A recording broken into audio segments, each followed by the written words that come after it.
and welcome to the program. This is Head to Head on UATV, and I'm Oles Gerjuk. Landmines and explosives continue to injure and kill innocent civilians for many years, even after the conflict's end. The government of Ukraine and the international organizations have cleared vast majority of lands in eastern Ukraine, but still, even today, hundreds of settlements along the so-called contact line are contaminated with mines and explosives due to the armed conflict. This means that millions of people risk their lives every day. So what can be done to protect civilians and solve this problem?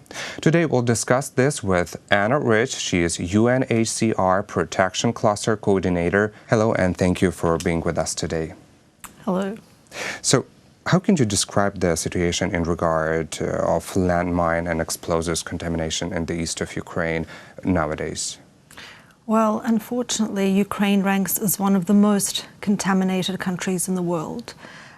2 million people in eastern Ukraine are affected by landmines and unexploded ordnances. And unfortunately, we've seen a very large number of casualties and a very dangerous situation affecting the lives of many people. What is the number of casualties then? Well, last year, in 2017 alone, 265 people were affected by landmines and unexploded ordnances. You mean civilian people? Civilians. Yes, absolutely. And is there any data since the start of the conflict in 2014? Yes, well, since 2014, over 1,600 civilian casualties have been recorded as a result of the conflict. Mm-hmm. So is there any world top list of countries about casualties from explosives? You said that Ukraine is ranked the first or one of the... Well, Ukraine is the #1 country for casualties as a result of anti-vehicle mine incidents. And it's in the top 5 countries which are most mine affected. Oh. So it's a huge problem. But do you observe some kind of pattern or a tactic that militants use when they are placing those mines? Look, unfortunately, mines are placed everywhere. Eastern Ukraine is a highly populated area, and there are mines placed near civilian infrastructure. They affect schools and educational facilities, agricultural land. They're placed along roads, so it's a very dangerous area. What about entry and exit checkpoints between the government control area and non-government control area? Is this the danger zone as well? Absolutely. Actually, the checkpoints separating the government-controlled areas and non-government controlled areas are some of the most highly mined areas. And that's a huge concern for the civilian population because there are so many crossings every month. But who are the most affected then with this landmines? Children or youth or adults? Look, everyone is affected. Men, women, girls and boys. Everyone who's living in that area is affected. People who are crossing the contact line are affected. There are a lot of elderly people, people with disabilities. Children are very affected. Of course, they're very likely to want to pick up and play with something. But also agricultural workers, people who have livestock who have to cross areas of land have all been affected. So this is really a problem that affects everyone. What is being done then for demining those areas?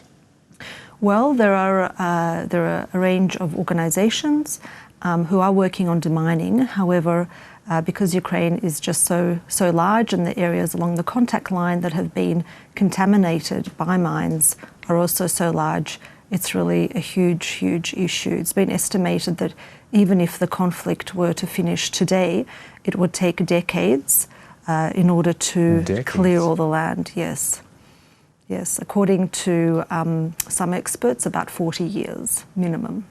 Well, trying to escape this dangerous environment, many families are fleeing to Ukraine-controlled territory, and sometimes this means just changing one kind of risks to another, basically.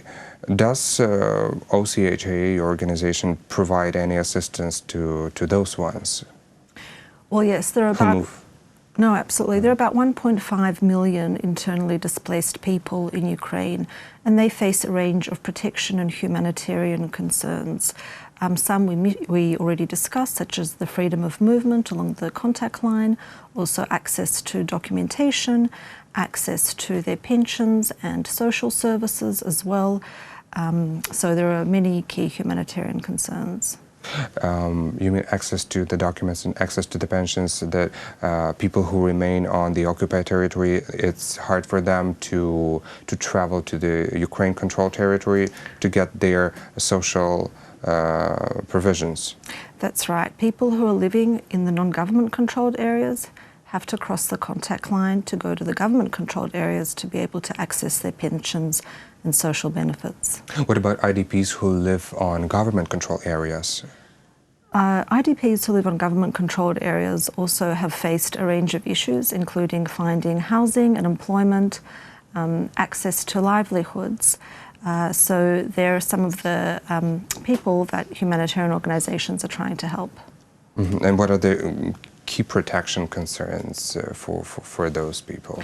Well, access to livelihoods, accommodation, access to social services are some of the key issues that they face. And, well, of course, 4 years ago, Ukraine was not prepared to face the IDP problem at all when the conflict just started. Has the situation changed since then? Absolutely. Look, international organizations are working very closely with national organizations and government bodies to ensure that internally displaced people can integrate and find durable solutions. Mm-hmm. And that's one of the key roles of international organizations in Ukraine, is actually to work with local actors. Now, what is still lacking in this all this process to integrate IDPs? Look, there's a lot of work that needs to be done. There is a really large number of internally displaced people, over 1.5 million. So ensuring that they have durable solutions is something that's going to take a while. Well, let's hope that the situation is going to improve. And thank you so much for your contribution into restoring peace in Ukraine. Thank you. That was Anna Rich. She is UNHCR Protection Cluster Coordinator. Thank you so much for watching Head to Head. I'm Oles Gerjuk. Goodbye.